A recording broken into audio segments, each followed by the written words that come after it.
Thank you for attending and welcome to this meeting of the Finance and Performance Policy Committee.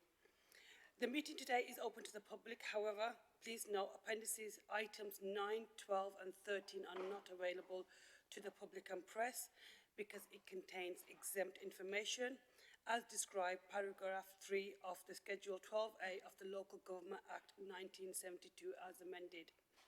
If members wish to discuss this information, we will need to ask the members of the public and press to kindly leave for that part of the meeting, and we will hold the webcast. The meeting will be webcast today, and recording will also be available for people to view later through the Council's website. We have received one public statement. Please can I request that all mobile telephones and other such equipment is switched to silent mode as not to disturb the conduct of the meeting. There is no fire test planned for today. If there is an emergency evacuation, please take instructions from Town Hall staff. The assembly point is Tudor Square.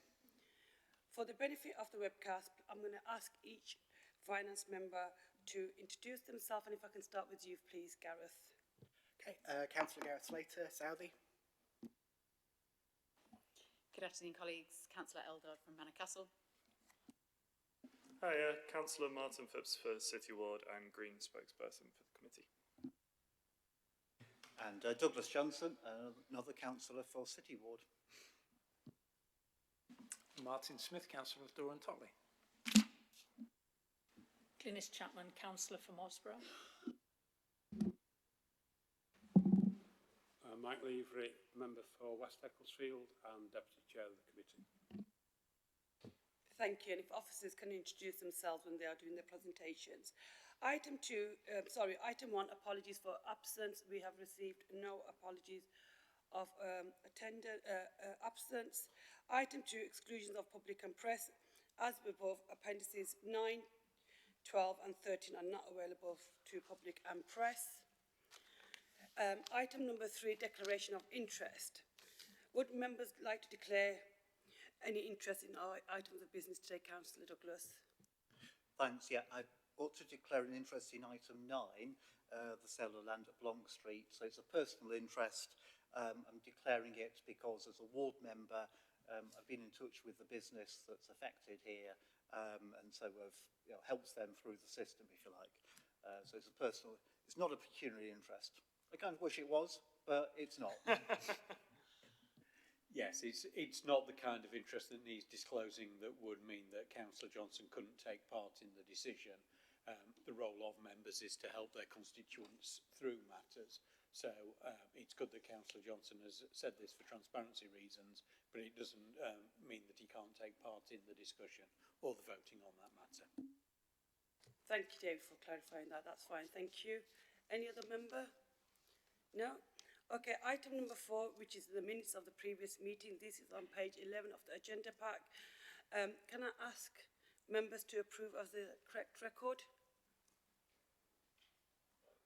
Councillor Douglas? Just a quick question. I'm just going to flag up. I'm happy with the as a record. It's accurate.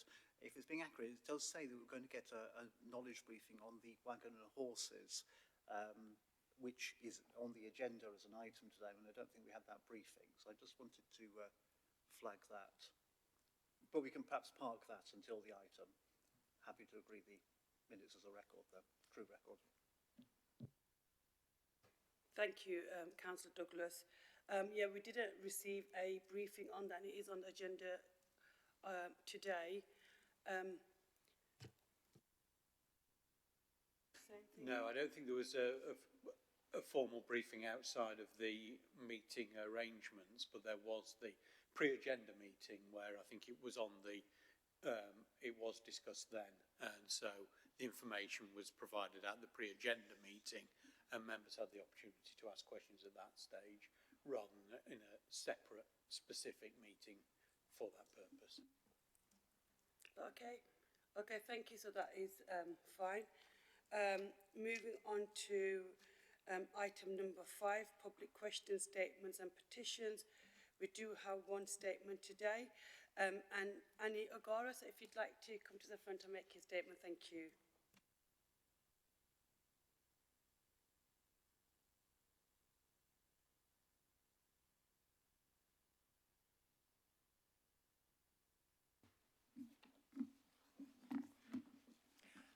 Thank you very much, everybody.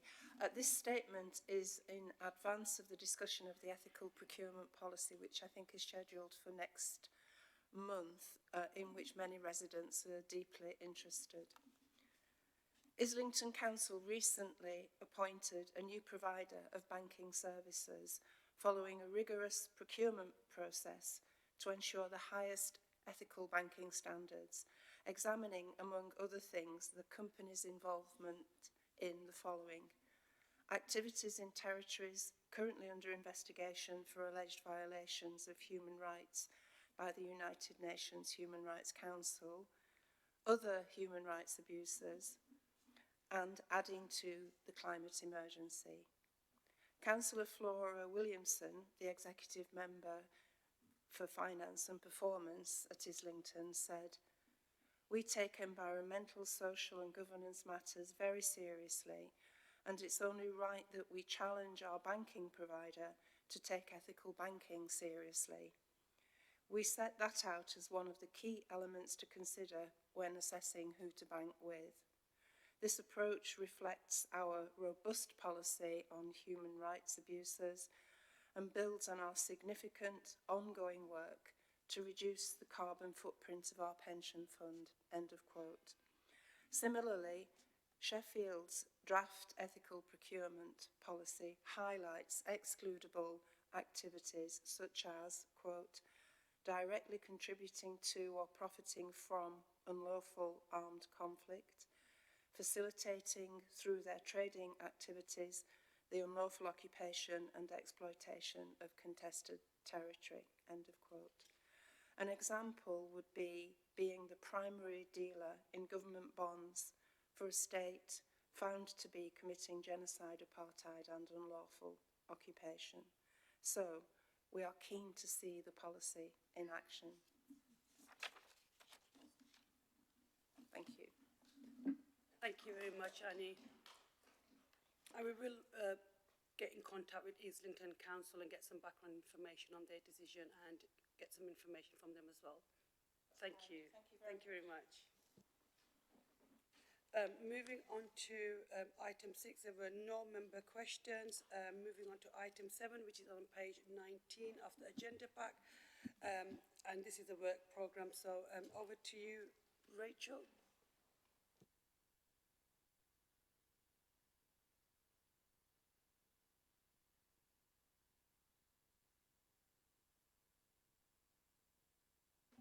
Thank you, Chair.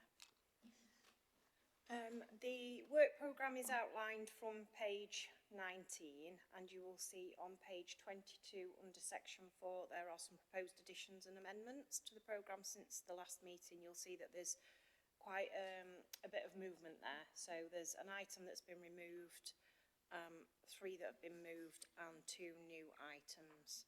So I just wanted to bring your attention to that. And then from page 25 onwards, you will see that we've obviously got today's meeting in, which is the 19th of Jan, and then we've got February, March, April, and you will see that we've now started to add the meetings on for the next municipal year. Whilst dates have not actually been confirmed or agreed yet, we will be moving forwards, putting those meetings on there, particularly with this committee meeting monthly. So that's, you know, back to you as a committee now to discuss, to bring anything up that you feel may need adding on, and I will pass back to you, Chair. Thank you. Thank you very much, Rachel. Councillor Smith. Yes, thank you, Chair. In a pre-agenda meeting, I did suggest perhaps a review of the Heart of the City project, specifically around the financial outlay and returns and so forth. I couldn't see that in the programme or the additions. The pre-briefings on that you requested, didn't you? Yeah.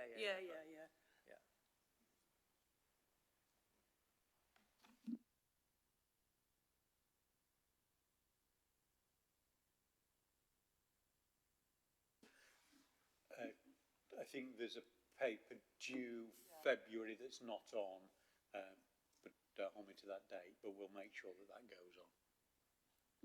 That'd be great. And just to stress, it was around the financials, not stepping on another committee's toes. Thank you. Yeah, that's absolutely fine. Is there any other questions or comments? Councillor Slater?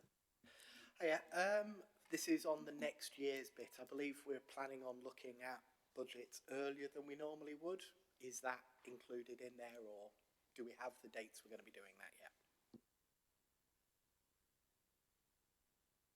No, so as soon as we have the dates, then we'll go on to the work programme. Okay, so are we all agreed? Is that okay for now? Thank you very much. Thank you. So moving on to the next item, item 8, which is the capital approvals, and this is on page 27 of the agenda pack.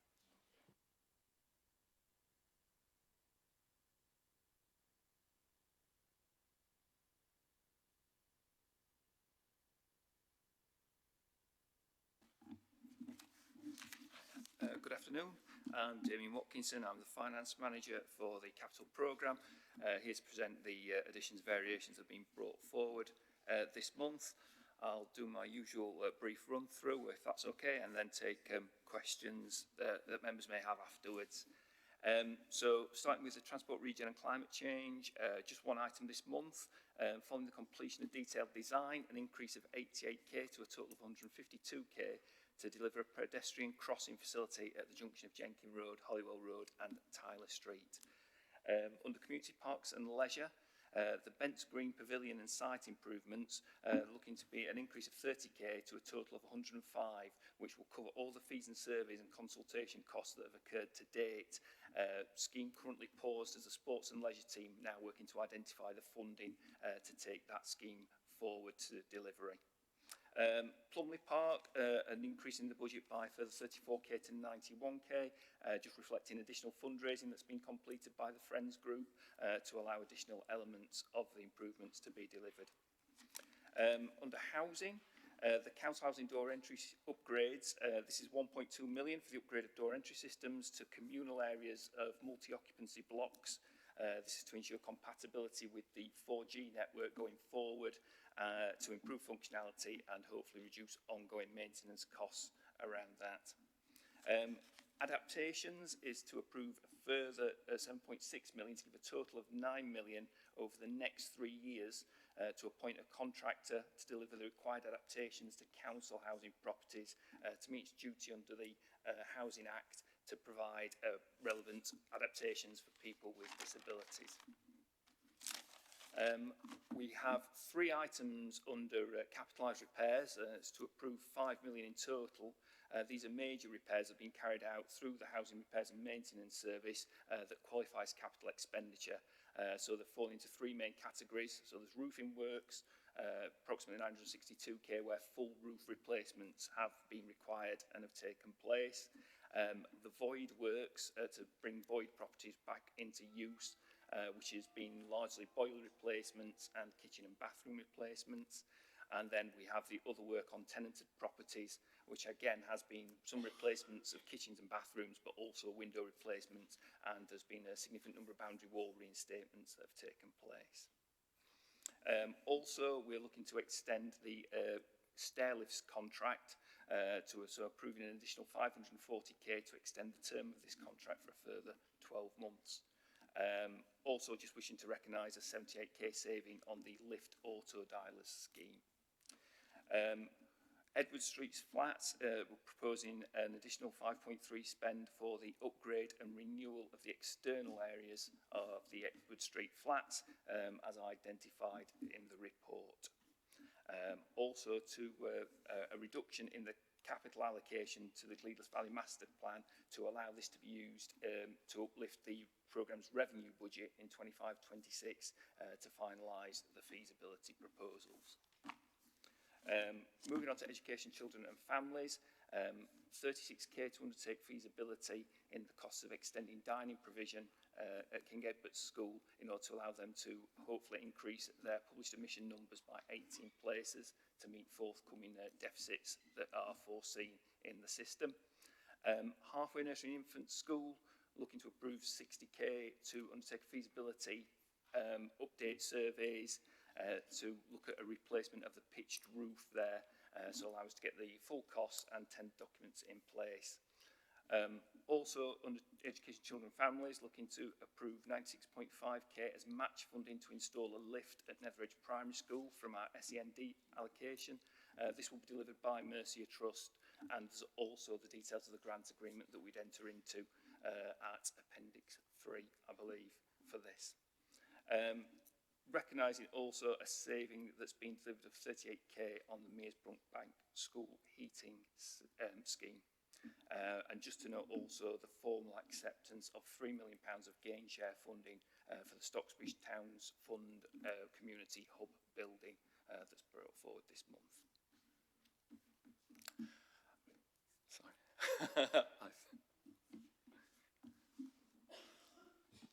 Thank you very much. Is Councillor Douglas? First. I just want to say, of course, I should have said in the introductions, I also chair the Housing Committee, but I just want to say that welcome the scale of the investment that's going into our council housing stock here. It's really welcome to see that, and thanks for presenting that really clearly and concisely, Damon. But that there is just a lot going on here, and it just reflects the fact that we all know that in Sheffield, as all over the country, there's been underinvestment for a very long time, and the people who live in our council homes deserve things like safe and secure doors, and the door entry systems are something that comes up a lot in casework. I'm sure that people have had that here. It's really welcome to see that. One of the oddities that actually work on telecommunication systems, so there's a program of upgrading things to the 4G network so that they continue to work, and we will get this in place before things start going wrong. So I just want to just welcome that investment there. It's really good to see it. Thank you. Thank you, Councillor Douglas. I agree. Councillor Levery. Thanks, Chair. We've got almost £1 million in capitalised roofing repairs. It says that it's because we're waiting for the new contract to get up and running. Bearing in mind it's 962,000, it says to cover the costs in 25-26. Does that mean we know precisely what we need to do in terms of this 962 million? Because it's going to be doing it before the contract gets up and running, basically. Is that what we're doing? That's a lot of money. Sorry. Yeah, so those calculations have been based on the spend that had been incurred today up to the end of September, I believe we took the figures to, and then, actually no, it would have probably been October, and then they've looked forward at which, roughly what we probably will have to deliver before the contract's fully up and running for the remainder of the year. So it's a mixture of the two. There are a level of actuals and a level of projection in that, but the projection's based on what we know so far. Great, thank you. The other question I got was on voids. I know we've got a supply and fit contract with Howdens on kitchens in terms of voids, but we're still delivering 42% of this in-house. Why is that? Why are we, when we've got a supply and fit contract, which, the reason I ask is, if you fit in kitchens, it brings in plumbing, it brings in electrics as well, whereas if you deal with a contract, a supply and fit contract, they do it all for us. So why are we still doing almost half of it with in-house teams? Thank you. I think that's something that is being discussed in terms of delivery between the repairs and maintenance service and the asset management team. So I know there is a piece of work ongoing around that, because it's similar questions that we've raised in terms of that split between, that we've got that contract. There's a contract with Fortem as well to be delivering the capital works. So that is questions that we're working through. So I'll discuss that with colleagues, and we'll get back to you on that. Thank you. Councillor Smith. Thank you, Chair. Just building on something that's already been said on the door entry systems, is the new system that's going to be used more vandal proof? And I've got one particular case in the ward that I represent where if I haven't had a phone call from one particular block about the doors being vandalised again for 3 months, I worry about somewhat. The other one is the scale of spend. Again, Councillor Johnson touched on that. It's very encouraging. It's good to see. But there's lots and lots of different contracts there and different pots of money. How's that going to be managed to make sure we keep a track of the spend and manage it appropriately? Because that's quite a complex programme of works. Thank you. I mean, yeah, I agree. That's the same across the whole council, not just the HRA. So it is about it's how we manage the programme in terms of setting up individual business units for each scheme that's brought forward. In terms of the management, in terms of contracts, again, they are managed at the moment on a scheme-by-scheme basis where schemes will be tendered and schemes are monitored, the budget's set, and that's what you see brought forward to these meetings. And then the budgets are monitored against those that are put in to see how that's being delivered. I know there are discussions ongoing around how we might procure more effectively in terms of maybe larger, fewer contracts delivering more different schemes. But yeah, it is a constant piece of work between my team and the HRA team to look at what is the overall available pot and how they've decided to divvy that up between the themes of work, and then once you've established your themes of work, the individual schemes that come forward, so they're then monitored as part of that capital monitoring process that next month you'll see, you know, the Q3 version of that. So that's, you know, it works in a similar way to revenue, is that we establish the budget and then monitor the schemes against those budgets. Thank you. Councillor Douglas. I thought it was just worth coming back on the points that Councillor Levery raised, quite rightly. But I think there is something to emphasise here about the stability of the arrangements now being put in place. So the experience has been that actually we're getting better value for money now that more services are back in-house with the council. So there's been a big project to reinstall the repairs service, the housing management side. But when it comes to these smaller things, so the contract with Howdens that you mentioned, that's a good example of using an outside supplier to supply is basically the fabric of the kitchens rather than necessarily all the labour and supply. So this is about balance. And then similarly with the voids, as you'll know, void houses is something that, you know, our committee's worked on a lot over recent years, because having properties standing empty benefits no one and is actually very costly. But there's a balance now between dealing with those properties that can quickly be brought back into service, which are generally done in-house with all our various trades working on those, and those properties that need some major work on them, and that's where there's the external contract with Fortum to go and deal with those in the substantial way that they need. So I think the feeling of the Housing Committee is that that balance is working right at the moment. But it's something that, you know, does give a degree of flexibility. At the same time, it provides with some stability of the service there. If I said anything wrong, then the Director of Housing is sitting behind me, so he can put you right. But I think it is about confidence of what the committee has been asking questions about and it is looking at. So again, it's good to see this here. And similarly with the door systems indoor. Thank you. I don't think there is any further questions or comments. So thank you very much, Damien. I agree with, you know, comments made by colleagues today. The capital programme continues to support priority areas such as maintaining core assets, improving facilities and investing in infrastructure, which is really important for our residents. So thank you very much. This report does come with recommendations for approval. Are we all agreed? Yep, that's all agreed. Thank you. Moving on to item number 9. And this is the sale of land at Long Street. This is on page 67 of the agenda pack.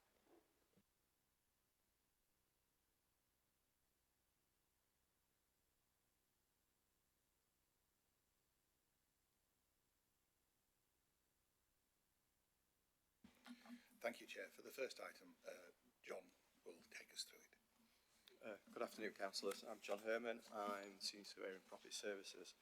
I'll be presenting today's report on the sale of land at Long Street, and this report seeks approval to sell Council's freehold interest in the land at Brog Street to existing long leaseholder. The site has been subject to a 99-year lease since 1972 and is a non-operational asset for the Council. It's the retaining the freehold provides limited benefit, generating only £250 a year in ground rent, while still requiring ongoing lease management and legal oversight. The leaseholder has approached the council to purchase the freehold as a precondition to making investment, private funded investment in the building. Selling the freehold will simplify ownership and unlock the investment supporting regeneration, employment and improvement to the wider area. Because the land has not been marketed and consideration exceeds £300,000, the decision sits with this committee. Independent specialist valuation advice confirms that the proposed private treaty sale represents best consideration, reasonably obtainable and is fully compliant with the Council's obligations under Section 123 of the Local Government Act. The disposal would generate a significant capital receipt this financial year, supporting the Council's capital programme and medium-term financial strategy, whilst also removing future lease management costs associated with holding the freehold. Overall, the proposal represents good asset management, supports regeneration and delivers financial and strategic benefits for the council and the city. I'll take any questions. Thank you.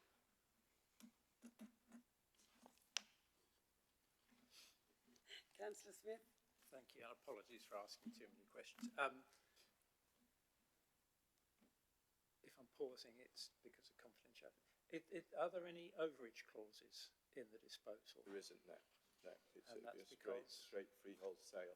Right. We don't see it necessary because we're getting best consideration for it in terms of its use at this stage.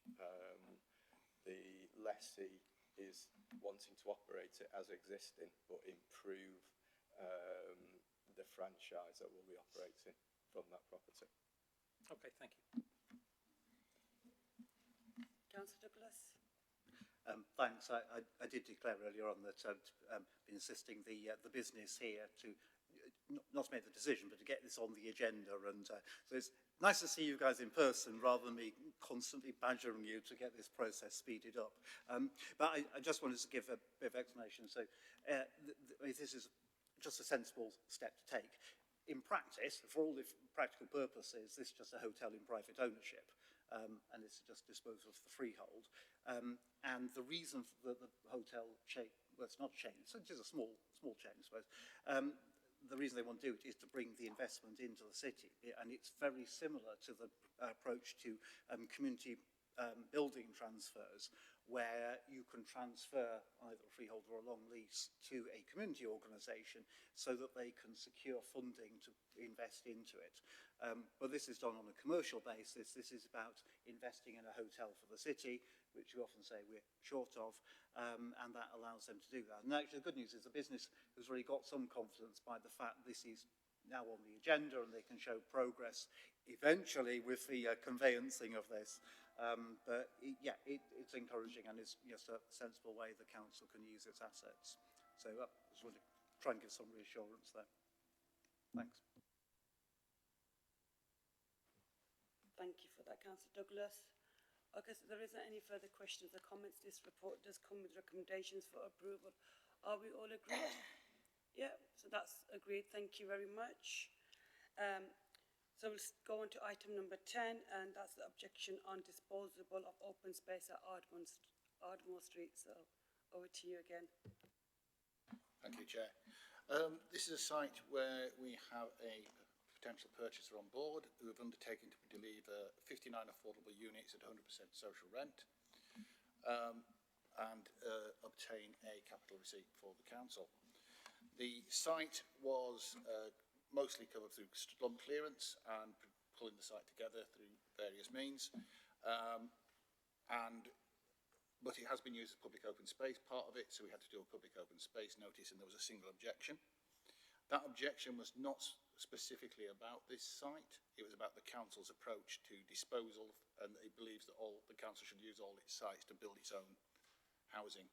We are in continuing communication with the objector and sending additional clarifications as the questions change. Obviously, because of that objection, it has to come to this committee. We believe this is the right way of doing it. We've put it out to the market. We've also got protections in there, so if it needs to get planning permission and we have to agree the planning application itself, it would then go to a freehold, and it's only when they've undertaken to develop and the development has started that we would look at giving a freehold on the site. So there's no chance or no option for them not to develop it, and if they don't develop it in time, the council has to buy back at the original price as well. So we've got that control. They can't sell it on. And we would recommend that, having taken the objection into account, that we continue with the disposal. Thank you. Is there any questions or comments in regards to this? Councillor Douglas. I'm about to say something on this. Just briefly, I mean, support this. I think it is good that we have someone out there in the public who's scrutinising these things, because otherwise it could be unrestricted selling off of council assets. What's really good from my point of view as Chair of Housing is that all 59 properties on here are now set down for social rent. So it's as near as we can get to having 59 new council houses without them actually being in the council house ownership, ownership of the council. The objector is right, I think, to say that ideally we would have them as council housing, but actually housing association is very similar now, and then it means that we've got resources retained for putting into other aspects of housing investment. So it's a good step forward, but it is a good outcome, and it's good to see the detail in the report of what will come forward on that side. Thanks.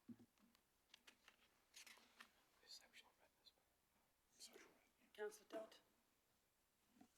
Thank you, and thanks for the report. I think combined with the item we were discussing previously about the investment that we're putting into our own council stock and the additional resources that we're putting into making those, the existing council homes that we've got better and more fit for purpose, that it's great that we can have this kind of mixed tenure across the city, that we're investing also in the provision of social housing, particularly in the east of the city where my ward is, and I know that there is need for more social and affordable and council housing in that part of the city. So I think it's good that we're using it for this purpose, and great to see that we're investing in both council housing and social housing in the city. This agenda item coming to us today has made me think about the kind of process by which we do this and what we're learning about the many different social landlords that we have across the city. In my ward alone, we have 9 different social landlords, and so I interact with quite a lot of them, and I know them to be varied. Some of them are good at some things, some of them are good at other things.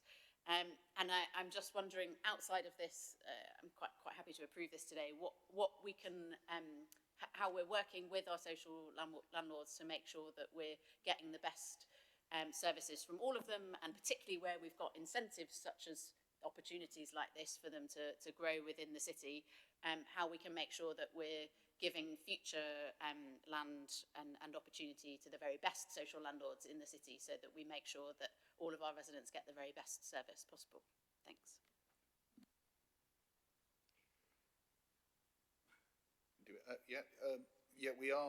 We do have a process when these sites are coming up where we have a known list of local social landlords we work with. Our colleagues in housing also keep an eye on it, because it's their tenants to a certain extent, so it's their needs that are being met by these social landlords. We are reviewing also the council's disposal policy and it will incorporate what we actually do on that side as well. It's not there necessarily at the moment. It allows us to do what we're doing, but it doesn't necessarily say what it is that we're doing to do that. So we will show that when it does come back in a few months' time, actually reflects that as well. Oh, sorry, it's just worth adding that my colleague and I are dealing with 9 sites across the city for RPs. So we're currently marketing. We're expecting the bids to come in February.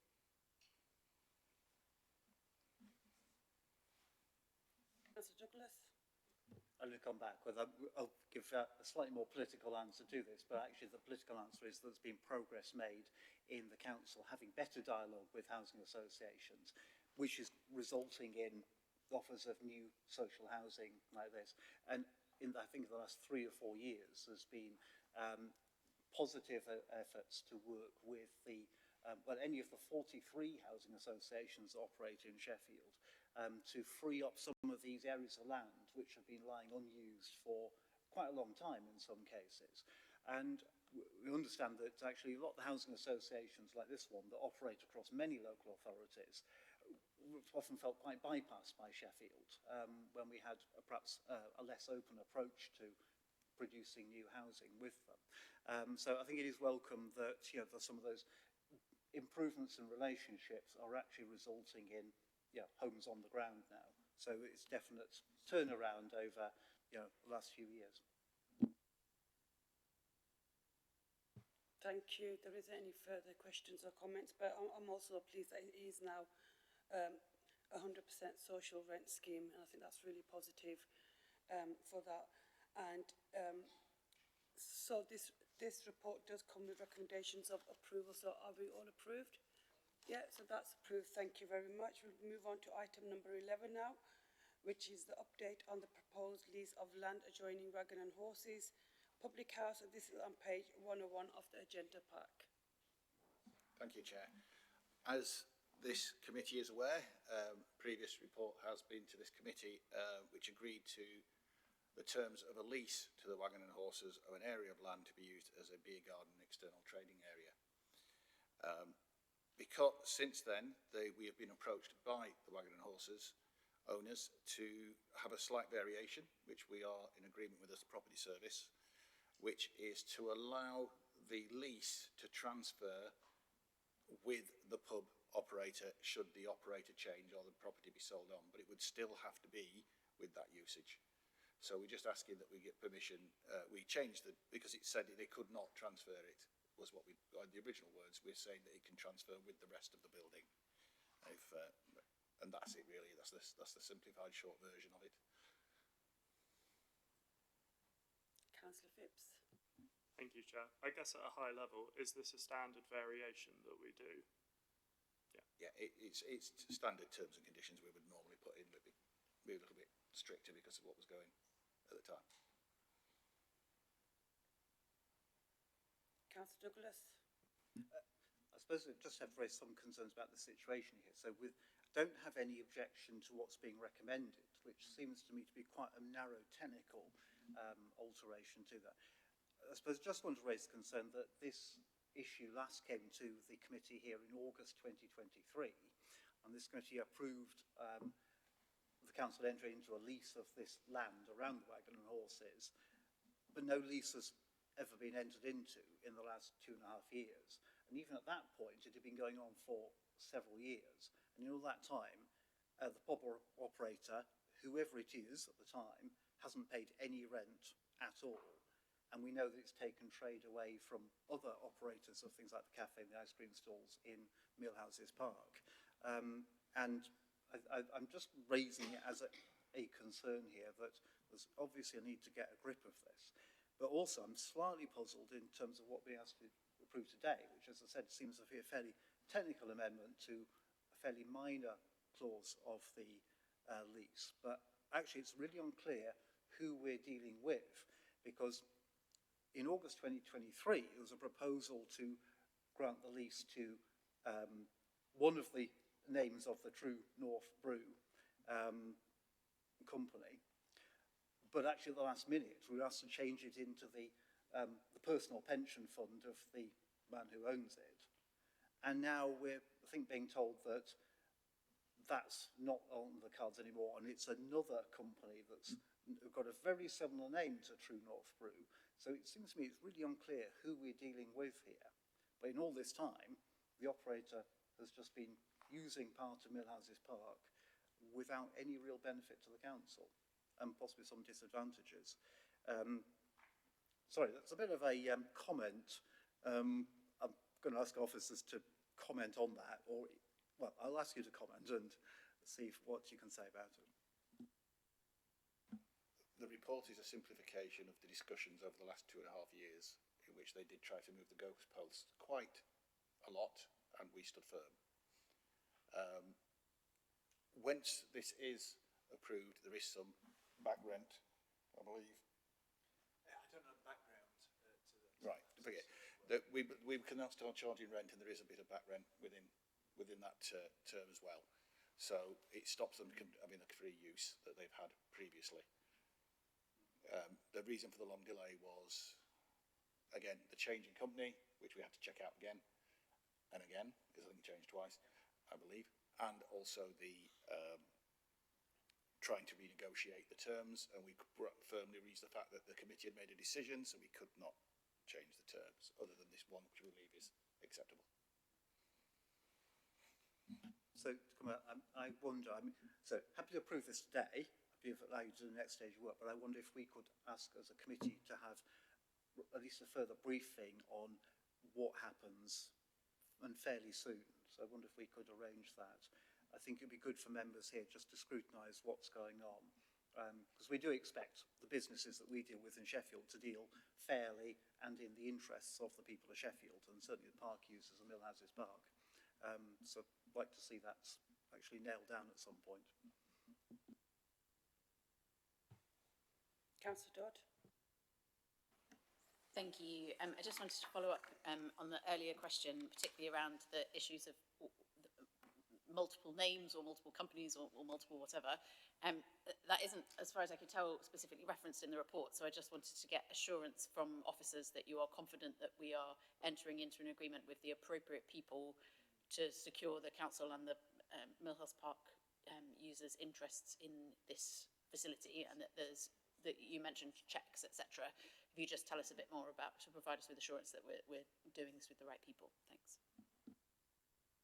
Ourselves and our legal colleagues are doing due diligence on the companies and the individuals, so we always do due diligence before we sign any contracts, Councillor, so that will be in place before any contracts are signed.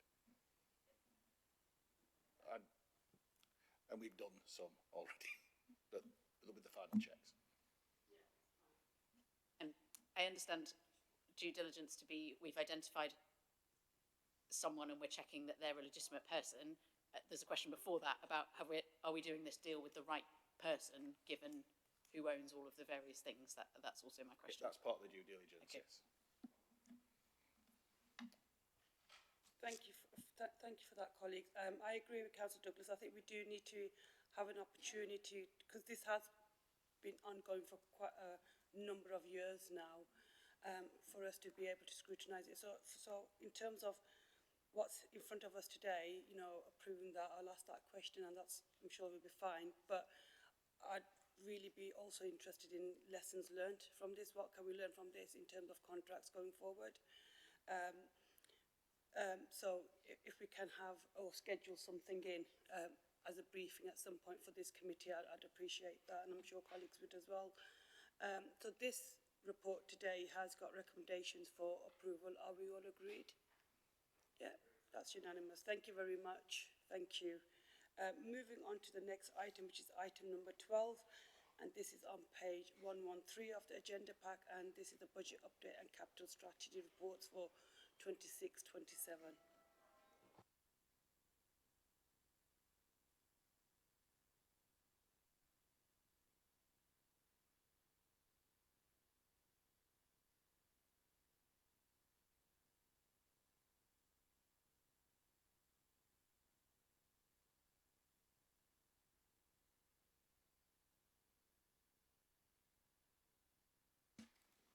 Great, thank you, Chair.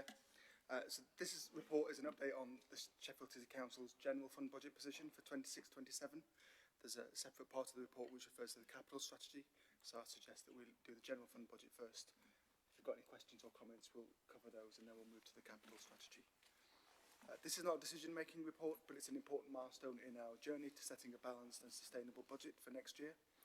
So like many local authorities, Sheffield has faced several years of significant financial pressure, driven by rising inflation, increasing demand in social care and housing, and the legacy of prolonged constrained funding.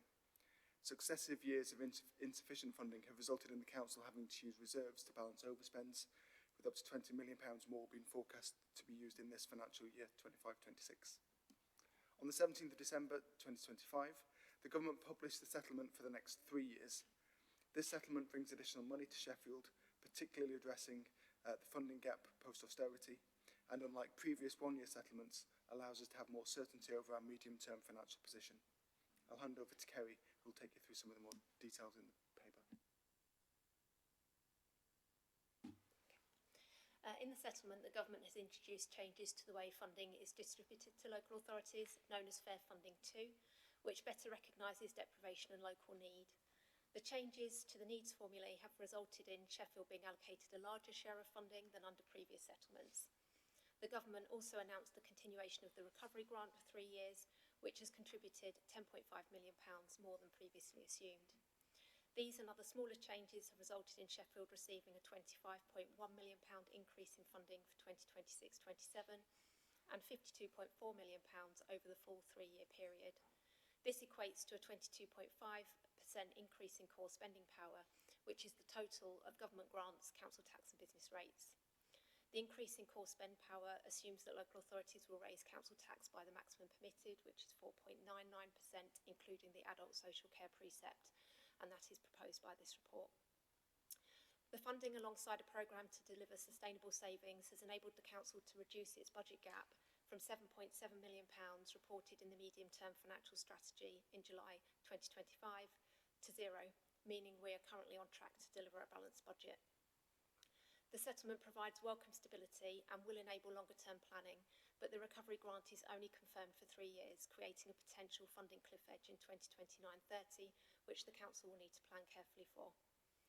Despite this, we are now projecting to enter a more stable financial position than in recent years. The additional funding has allowed the council to increase budgets for social care, placements and SEND transport to more accurately reflect the growth in demand and rising cost of these essential services. This should reduce the risk of significant overspends arising in 2026-27. However, it is essential that the council remains disciplined and focused on delivering its savings and committed to ensuring its long-term financial sustainability. The council's Future Sheffield programme is the route to achieving that. This ambitious transformation programme is expected to deliver the majority of the council's savings over the next 3 financial years, with £10.3 million planned for 2026-27 and £76.9 million over the full 3-year period. But the programme is not just about saving money. It's about becoming the council we want to be, better engaged with communities, focused on enabling residents and supporting local businesses, using technology to work smarter and working better with partners to achieve our shared goals. In short, our approach to setting the budget in 2026-27 has prioritised using the additional government funding to address existing pressures rather than taking on new financial commitments, and delivering sustainable, repeatable savings and investing resources in transformation rather than relying on one-off fixes. The report provides a full update to the committee on the approach and progress made towards setting a balanced budget. Alongside this, the council launched its budget consultation in early January, with residents, local businesses and the VCF sector having the opportunity to feedback on the proposals. Following the consultation period, a full budget report will be presented to the Strategy and Resources Committee in February, before final approval by full council on the 4th of March. Thank you. Happy to take some questions. Councillor Smith. Thank you for the presentation. Future Sheffield, absolutely key for the financial sustainability of the council. Do we have that in the work programme, Chair? I'm not thinking of, I know it's discussed elsewhere, but just the financial implications and the financial tracking of that, because it is so crucial. Have we got that into our work programme sufficiently? Thank you. So there are discussions happening around with the best route to monitor that. It will be through Strategy and Resources Committee, and we're looking to tie that together with a quarterly budget monitoring report that will go to Strategy and Resources Committee. What we can look to do, though, is to make sure the committee are briefed, this committee, as well as Strategy and Resources Committee, to keep you up to date with the latest progress. And as we track the savings delivery, that will be important for you to keep sight of. That will also form part of the quarterly budget monitoring report that comes to this committee first. So it comes to this committee in the sort of the first cycle, and it goes to Strategy and Resources and the other committees in the following cycle of reports. So there's a little bit of juggling around to make sure we get the right information to the right committee at the right time. But we will certainly make sure that alongside the quarterly budget monitoring reporting, included within that, we refer to the savings that we're delivering. within that, we're looking to expand that to also include the full delivery of Future Sheffield and make sure we're giving you regular updates on the delivery of those anticipated financial benefits. Yeah, thank you for that. I wasn't advocating duplication of effort. I was just probing to see whether we're reviewing it enough. Thank you, Chair.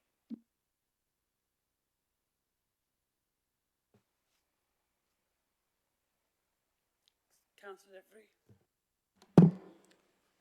Yes, thank you, Philip, and thank you, Kerry, for today. The message that seems to come across is that it's now in our hands, in that we have a 3-year settlement, and the predictions are such that we shouldn't be having to dive into reserves to recover any of the situation, provided we do deliver Future Sheffield. Is that a fair assumption, a summary of what our position is today? Yes. Well done. So I think I don't want to understate the job we've got to do to deliver Future Sheffield. Over the next 3 years, the programme is £77 million worth of savings to deliver. So there's a huge amount of activity to deliver. That's not beyond the capabilities of what we're able to do. We've delivered savings in that order before. So we've demonstrated that we can deliver savings of that magnitude. I think what we're also trying to do is make sure that we sort of unpick and rebuild the organisation in a sustainable way, and I think that's what the 3-year funding settlement allows us to do. So it gives us a little bit of breathing space to be able to make sure that we've effectively built the organisation into one that is financially sustainable. So as we look to sort of, if we think about the 3-year funding settlement, years 4 and 5, as Kerry described, the recovery grant, for example, we expect to fall away. At that point, if that money is redistributed and we lose out from that redistribution, we need to be in a place where actually we've designed the organisation to be financially sustainable in that event. And that's what we're focused on, is we want to deliver Future Sheffield and make sure that as we do that, the organisation is sustainable. So even if we do get to a position where we have less funding after this 3-year settlement, that we're not then immediately back into, oh, we've got less funding, we're into a situation where we've got an unmanageable budget and having to deal with overspends. What we want to do is to use the funding we've got now to put ourselves into a position where we're not in that position again, where we're constantly overspending year on year.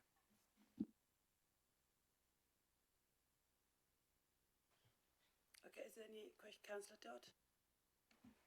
Thank you, and thanks for the report. It's really great to see the benefits of the increased funding that we're getting from the new fair funding model. And of course, the Labour government brought in a much clearer focus on funding areas where need is greatest, which is partly what's seen this uptick in funding for Sheffield in this 3-year period, which is really brilliant. And great that we're able to put more money into social care and special needs transport, as you mentioned, to make sure that we've got the resources that we know we're going to need given the rising demand for those areas. I also agree with colleagues, and it's good to see cross-party support for the Future Sheffield initiative. That transformation programme is clearly really important, and delivering £77 million worth of savings is no mean feat, while simultaneously modernising our services and making sure that we're able to cut costs but also improve services and improve outcomes for residents is going to be really important. And so I welcome the changes that, or the activity that's going on there. Can reassure colleagues, I know that committees, particularly like adults and children's, are also looking at their share of the Future Sheffield programme, where a lot of the savings are going to be taken. So Councillor Smith will be pleased to know that there are additional kind of monitoring things happening through those committees, I know. And just to finish, I hope that we're able, as we look ahead into this 3-year period that Councillor Levery highlights, is kind of more in our hands, that we're able to put the investment where we collectively agreed that we would, in kind of preventing further needs growing, making sure that we're acting to counter some of the detrimental consequences of austerity and reinvesting in some of those foundational services that make people's lives better and prevent them from needing to come to us in the long term. Thanks. Thank you, Councillor Dodd, and I agree with what you said there. Thank you for providing, Councillor Douglas. Go on, thanks. Yeah, I've actually just got one question. I was just going to say thanks for all the work in pulling this together. I mean, it's actually impressive to see these figures come together, and there is basically a balanced budget. I just want to ask about what we don't know. So I picked up from other finance officer, other 151 officers, that this government announcement means there's a few unknowns, and I'm just wondering what we know about the unknowns here in terms of sensitivity to the overall budget situation. Is it right to say that it's been, partly because of it's being a 3-year settlement, that it's harder to predict exactly how it will play out, depending on what further information we receive from government? Or can we be fairly confident that these figures will land more or less where you think they'll land? Are there any particular worries there, or do we know as much as we really need to know? Thank you. That's an interesting question. So we have a much greater deal of certainty than we did when we had a single-year settlement. I think it's fair to say that this settlement has been much more complicated than was expected and has been received in the past.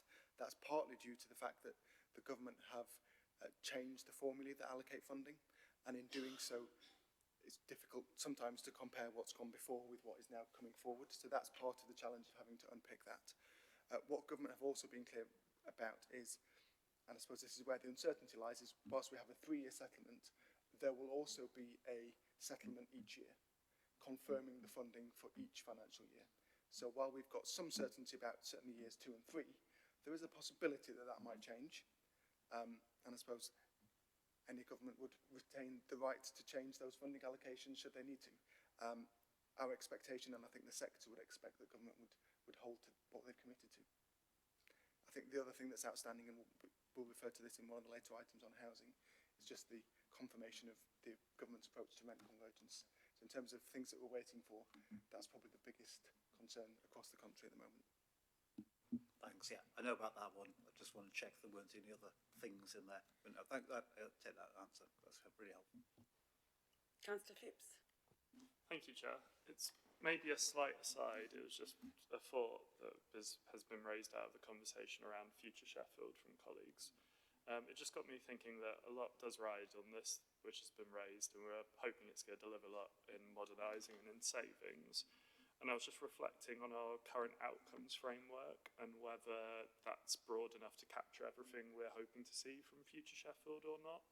So I'm just thinking in particular around the modernising. We're hoping that the council will be easier to contact. We all know that we get feedback from residents very frequently about how hard it is to get in contact with council, and I'm just wondering on reflection if we might want to review the outcomes frameworks and perhaps add one to track how easy it is to get in touch with us. I'll hand over to our Chief Operating Officer, Mike Jackson, to comment, but I think we have already seen the benefit of some of the investment in customer experience. We're seeing call wait times come down, certainly in revenues and benefits where people are contacting the council. The wait times for those parts of the council have reduced significantly. We're answering many, many more calls than we have done. So we're already seeing the benefit of some of that investment. But I'll hand over to Mike.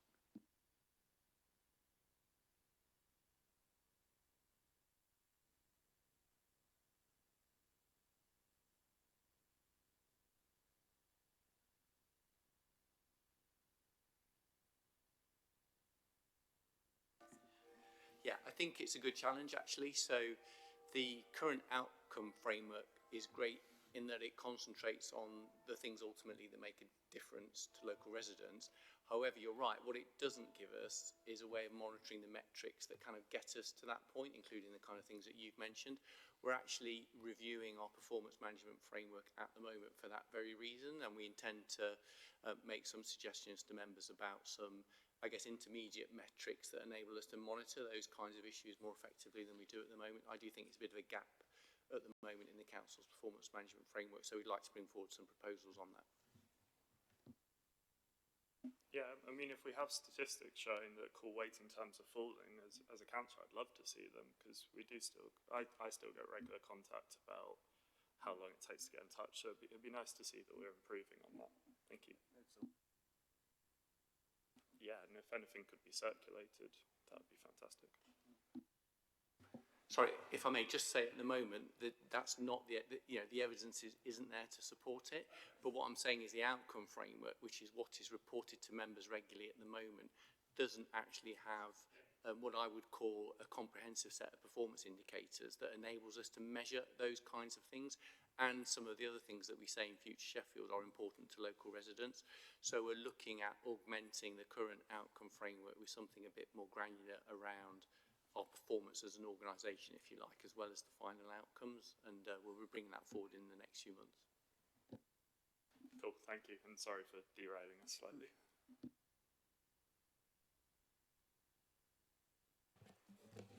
Thank you very much. Is there any other further questions? No, Phipps and Kerry, thank you very much for the update. Did you want to come back? Sorry, Philip. I've got the second half of the report, which is on the capital strategy. So I'll hand over to Kerry. So the second part of the report sets out the capital strategy and budget book for 2026-27. It contains a snapshot of our capital programme for the next 5 years, together with the background and context for the next 30 years. Our capital programme for 26-27 is estimated to be £236 million, with £149.6 million, or 63% of it, being funded by the housing revenue accounts, invested in the council's existing housing stock, as well as growth through the stock increase programme. A further £56.1 million is planned to be spent on transport regeneration and climate projects to improve road safety, promote active travel and invest in public transport, in addition to regeneration projects in Stocksbridge and the city centre.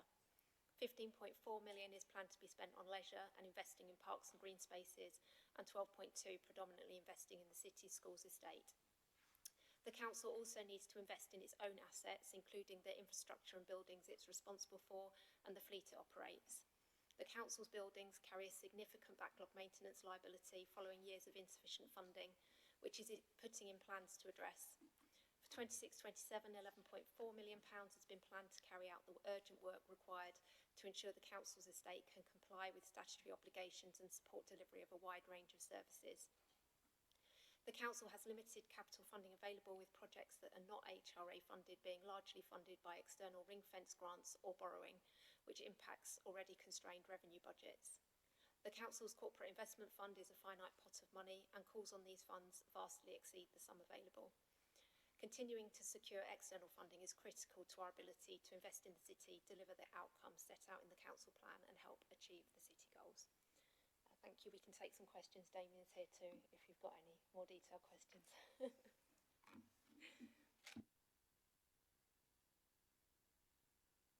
Councillor Smith. Thank you, Chair. A couple of points. Page 254. Which talks about SIL and Section 106 funding. Probably my fault, but I was under the impression that when we introduced SIL, it replaced Section 106. So have we still been collecting Section 106 money? That's one question. And the other comment there on page 254, when SIL was introduced, some elements of that was highly controversial, because it allowed or made it possible to get revenue from one area and spend it in another, like a long way away. And is that the intention with the Section 106 money now? So if you could give us a bit more detail on that, please. Thank you. Planning colleagues are a lot closer to this than me, but I am, because I'm involved in the funding the capital programme, do have plenty of bits. So Section 106, yeah, is still collected. So Section 106 will refer to where there's a specific planning obligation for a specific site. So the majority of that we collect now is for affordable housing. So if a developer, creates housing but does not create affordable housing on the site, we can take a Section 106 contribution in lieu of that, in order to be able to create that elsewhere. But there are also specific planning obligations maybe placed on the creation of open space, whereas SIL is collected as a general contribution to infrastructure across the city that's required as a result of growth. So we do still collect both SIL and Section 106. So the changes in regulations, there used to be a regulation around, so the changes that are referred to in there used to be one where you could not use more than 5 separate Section 106 agreements together to fund one scheme. That's been removed. So any number of Section 106 agreements could be used to fund a particular scheme, but they've got to be within the covenant of those specific agreements. So that's still the case. What didn't used to be allowed was when the SIL first came in, there was a regulation 123 list, which we had to publish to say this is what we would spend our community infrastructure levy on. And originally those regulations said if a project was on that list, you couldn't also use Section 106 for it. But that's been changed now. So if something's on our infrastructure funding statement, we can use Section 106 as well. So Section 106 has always got to be spent with regard to the covenant that it's given for, but what we can do is supplement that with SIL now, and that's what the changes have been. So it's not the case that Section 106 can be used anywhere in the city. Section 106 has always got to be used with regard to the covenant in its agreement. Okay, thank you for that. Rather than prolong the questions, would it be possible to get some more detail on that? Yeah, definitely, because that would help with. I can go back to planning colleagues then. The text in the report does kind of imply that you can spend it elsewhere. Yeah, no. Section 106 and SIL do still have separate governance agreements. So, but yeah, I can get that for you. Give me a chance to speak to planning colleagues and get the detail. Councillor Levery. Thanks, Chair. My question is on Tram Futures, page 291. So last year we looked at 600,000 to spend on tram vision, which wasn't spent. It's now metamorphosed into a contribution for the development of the business case and concept development of future tram extensions. Now, not all funding is secured to do this according to this. So what is our involvement in this? Because if you go further down to page 298, it still mentions tram futures in years 6 to 10. So are we expecting this council to be funding this sort of investigative report over the coming years, or is this just a one-off? Thank you.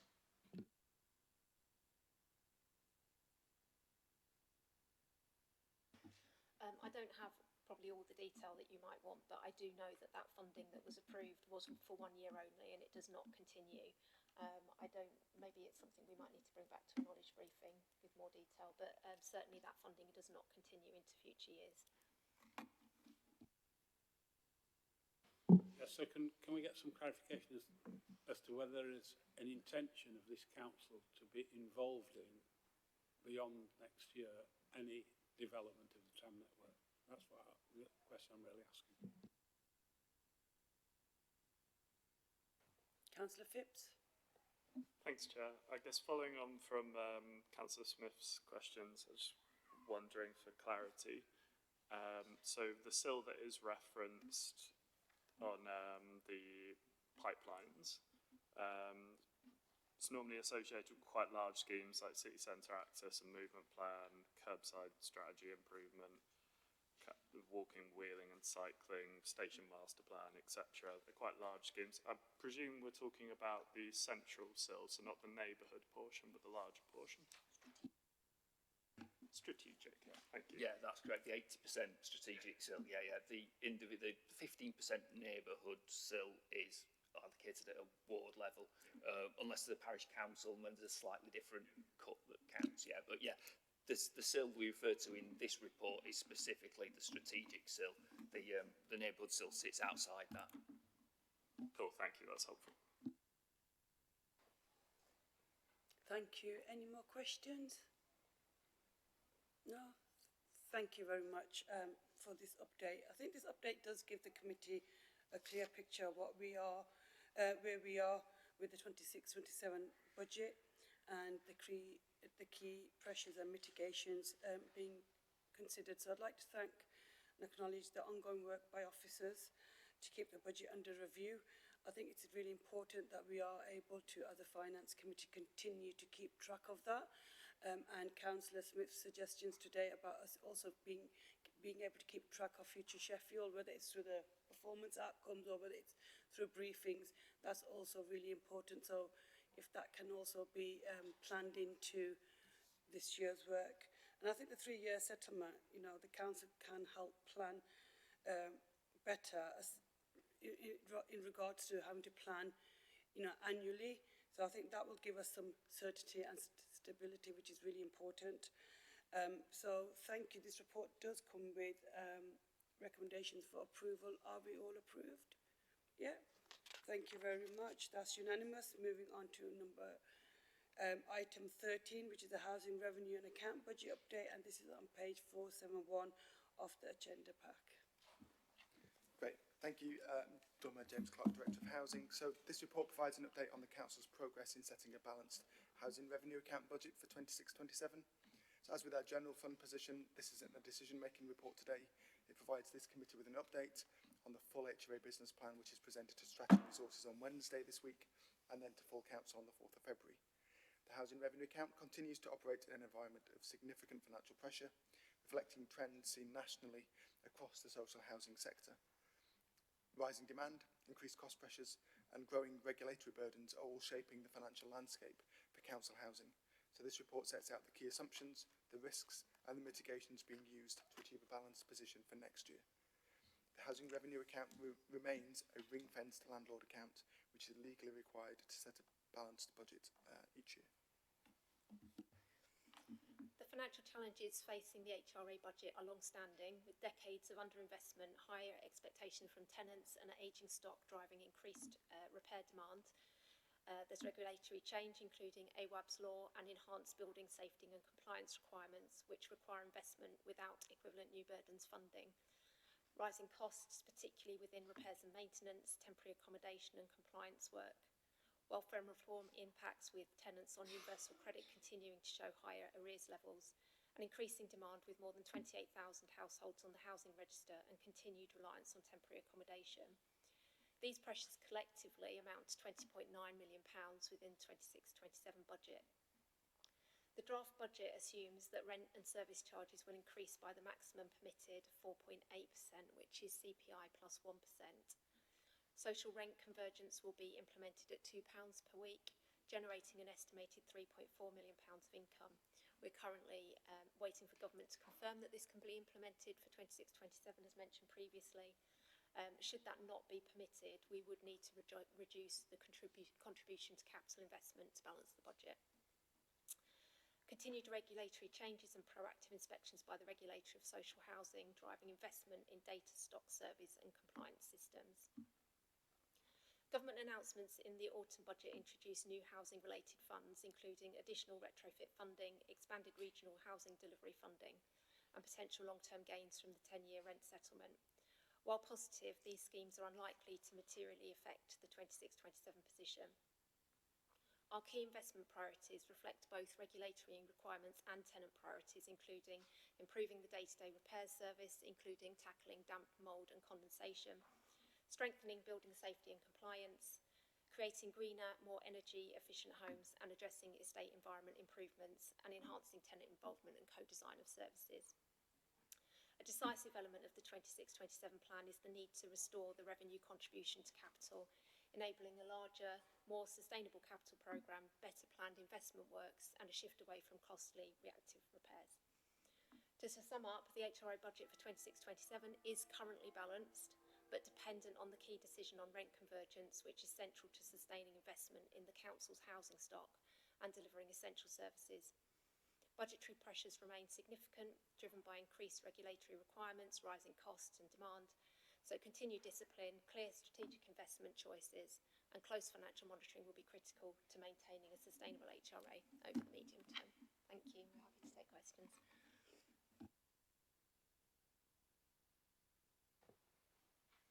Councillor Douglas.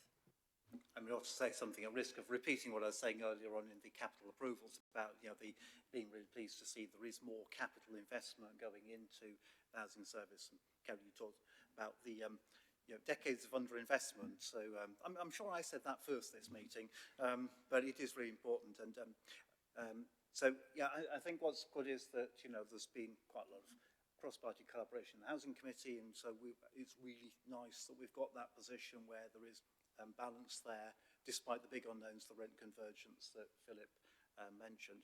So just want to say thanks, guys, for the work on it. There's a big job in there.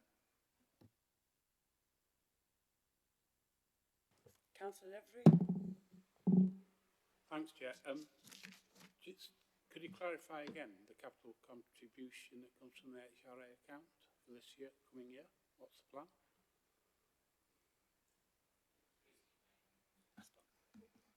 So as things stand, we're increasing the revenue contribution to capital by 8.3 million this year. By 3 million? 8.3 million. 8.3. Okay. So what's the total? I think it's about 20 million, I think.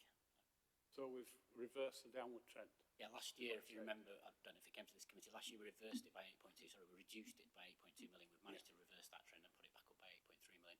We're still aiming to increase it further in the next 3 years by another sort of 10, 11 million over the next 3 years, but to do that we need to make savings in the service. Thank you. James. Chair, just to add to that, I think the overall strategy over 3 years, as Paul's alluded to, is to get to a point by the end of the medium-term cycle, so 3-4 years' time, where the amount the council's spending on its capital programme for the housing stock is kind of roughly where it should be compared to our peer landlords. We can't afford to do that in one go, and we couldn't deliver it in one go as an increase. But that's the aim over 3 years. And I guess in a mirror to the earlier conversation, there's an equivalent amount of savings we need to realise in the revenue account over 3 to 4 years through Future Sheffield in order to sustain that level of investment, and that's all set out in the report. So in a way it's a microcosm of the general fund position.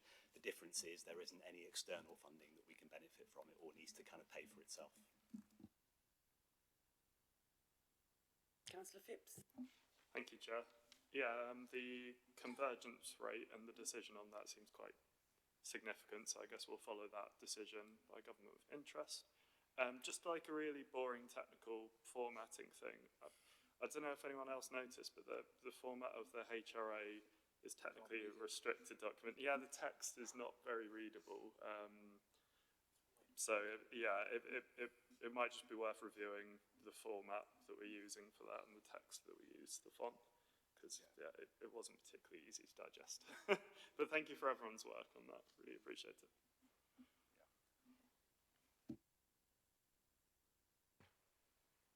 Thank you. Any further questions or comments? No, so thank you.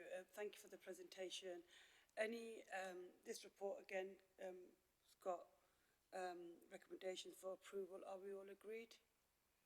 Yeah, so that's agreed. Thank you so much. The next meeting is on the 23rd or 25th of February. The date has been changed, so it's after the half term, and we'll send a reminder around that the date has been changed from the previous date that was allocated. Thank you very much. Thank you everybody for your time.